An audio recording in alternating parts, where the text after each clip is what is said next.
देखेंगे। खबरों की शुरुआत करते हैं बड़ी खबर के साथ और बड़ी खबर बलूचिस्तान से जुड़ी हुई है और बलूचिस्तान में आजादी की मांग को लेकर लगातार देखिए हुंकार भरी जा रही है, लेकिन अब बलूचिस्तान के सबसे बड़े नेता की ओर से भी आजादी को लेकर ऐलान किया गया है। ये बड़ी खबर आपको बता रहे हैं। बलूचिस्तान के सबसे अनुभवी नेता जिनका ऐलान और पाकिस्तान से आजादी ही एकमात्र रास्ता है, ये नजर बलोच की ओर से प्रतिक्रिया सामने आई है। पाकिस्तान से बलूचिस्तान की आजादी की मांग तेज होती जा रही है। बलोच नेता नजर बलोच ने भारत से मदद मांगी है और पाकिस्तान पर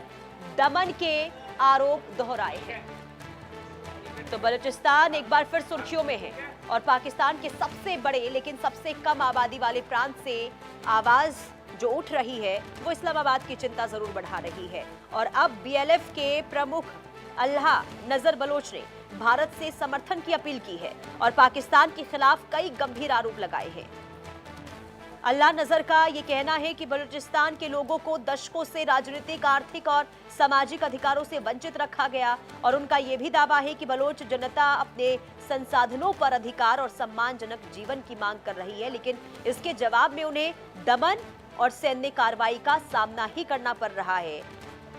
इसके अलावा बलूचिस्तान का संघर्ष किसी समुदाय या फिर देश के खिलाफ नहीं है, बल्कि उन नीतियों के खिलाफ है जिन्हें वो अपने लोगों के लिए नुकसानदायक मानते हैं। उन्होंने ये भी कहा कि अंतर्राष्ट्रीय समुदाय को बलूचिस्तान के मुद्दे पर ध्यान देना चाहिए। संवाददाता आशिक मीर तमाम जानकारी के साथ जुड़ चुके हैं। आशिक, एक तरफ तो बलूच के नागरिक सड़कों पर उतरे हुए हैं, आजादी की मांग कर रहे हैं और ऐसे में जब बीएलएफ के अनुभवी नेता, सबसे पुराने नेता ये कहते हैं कि भारत का समर्थन अब चाहिए और अब आजादी के अलावा कोई रास्ता नहीं है, तो बलूचिस्तान से क्या संदेश देने की कोशिश हो रही है?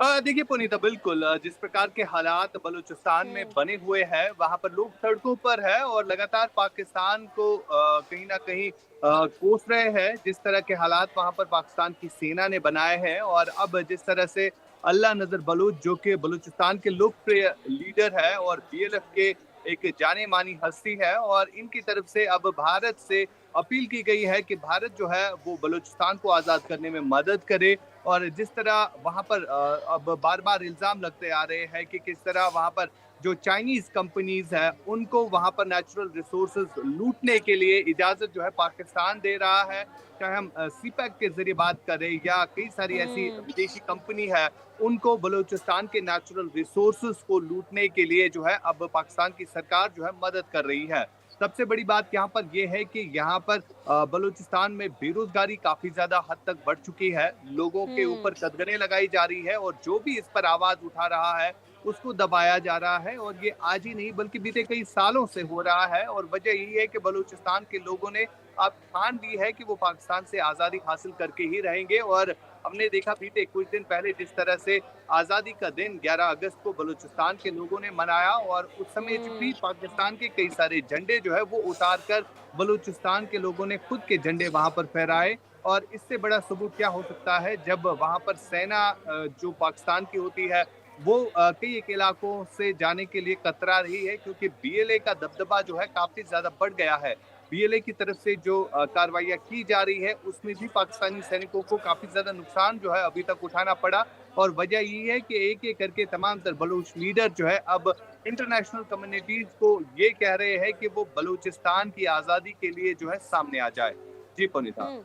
और आशिक, क्योंकि देखिए अगर ये आरोप देखिए लंबे समय से आरोप लगते रहे हैं, लेकिन अब किसी नेता के द्वारा ये खुलकर कहा जा रहा है कि कैसे उनका दोहन हुआ है, कैसे वहां के लोगों का इस्तेमाल हुआ है, पाकिस्तान पर अगर दमन को लेकर आरोप लगाए जा रहे, तो ये माना जाए कि अंतर्राष्ट्रीय मंचों पर अब ये मुद्दा बहुत बड़ा हो सकता है और मजबूती के साथ अब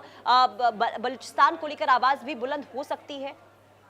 हाँ देखिए, बिल्कुल पुनीता, अगर हम बात करें पाकिस्तान में इस वक्त जो सरकार चल रही है या वहां पर सेना का पूरी तरह से कंट्रोल रहता है। और बीते कुछ दिन पहले हमने देखा जिस तरह से पीओके में इंटरनेशनल जर्नलिस्ट को आने की इजाजत नहीं दी जा रही थी और उन पर पाबंदियां आज की गई। उसी तरह अगर हम बलूचिस्तान की बात करें तो बलूचिस्तान में भी इसी तरह की पाबंदियां जो है लागू की गई है। हालांकि अब इंटरनेशनल कम्युनिटीज की तरफ से कहीं ना कहीं रिएक्शन आने शुरू हो चुके हैं, क्योंकि बीते कुछ दिन पहले जब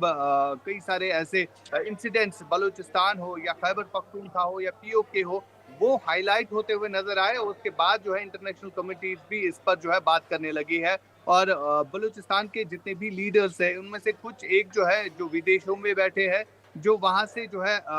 इन बलूचों की आवाज जो है वो दुनिया के सामने रखने की कोशिश कर रहे हैं। लेकिन दुनिया कहीं ना कहीं अब देखे जो भी बड़े लीडर्स होते हैं, जो फैसला करने वाले होते हैं, यूनाइटेड नेशंस की ही अगर हम बात करें तो यूनाइटेड नेशन इस वक्त चुप्पी साधी हुई है। और एक तरफ से बलूचिस्तान हो, खैबर पख्तूनख्वा हो या पीओके के लोगों के साथ किस तरह व्यवहार जो है पाकिस्तान की सेना कर रही है, वो पूरी दुनिया देख रही है। फिलहाल बीएलए के लोगों ने कहीं ना कहीं ये अटैक्स तेज किए हैं और बलूचिस्तान के लोगों का यही मानना है कि वो आखिरी दम तक इसी तरह लड़ते रहेंगे जब तक ना उनको पाकिस्तान से आज़ादी मिलेगी। बिल्कुल। और देखिए पाकिस्तान आर्थिक गलियारा यानी कि सीपैक को लेकर भी यहाँ पर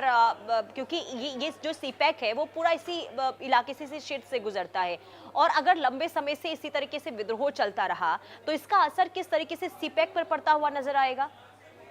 देखिए चाइना ने पहले ही पाकिस्तान को इस बात के लिए कहा है कि बलूचिस्तान में जो आपके खुद के मामले हैं उनको सुलझाए, आप आपस में उनको एड्रेस करें। लेकिन कहीं ना कहीं एक बड़ी इन्वेस्टमेंट के तौर पर इसे देखा जा रहा है, जिस तरह से चाइना ने जो है इन्वेस्टमेंट पाकिस्तान के कई एक इलाकों में की है। और खास तौर पर अगर हम बलूचिस्तान की बात करें, यहाँ से सीपैक का कॉरिडोर जाता है और काफी ज्यादा कंपनीज इस वक्त चाइनीज जो है वो बलूचिस्तान में काम कर रही है। चाहे हम गैस की बात करें या खदानों की बात करें, वहां पर भी चाइनीज कंपनी को वो कानें जो है दी गई है, जिस पर अब कहीं ना कहीं चाइना भी परेशान होता हुआ नजर आ रहा है, क्योंकि जो वहां पर लोग काम कर रहे हैं उनको भी बीएलए की तरफ से वार्निंग्स जो है इशू की जा रही है, जो कि पाकिस्तान के लिए भी काफी चिंता का विषय बन चुका है। फिलहाल लगातार जो हालात है वो पुरतनाव बने हुए हैं और लोग जो है वहां पर सड़कों पर है, जो कि पाकिस्तान की सेना और सरकार के खिलाफ नजर आ रहे हैं। ठीक है, बहुत बहुत शुक्रिया आशिक तमाम जानकारी देने के लिए। अब देखना यही होगा कि जब ये पूरा मामला, ये पूरा मुद्दा तूल पकड़ता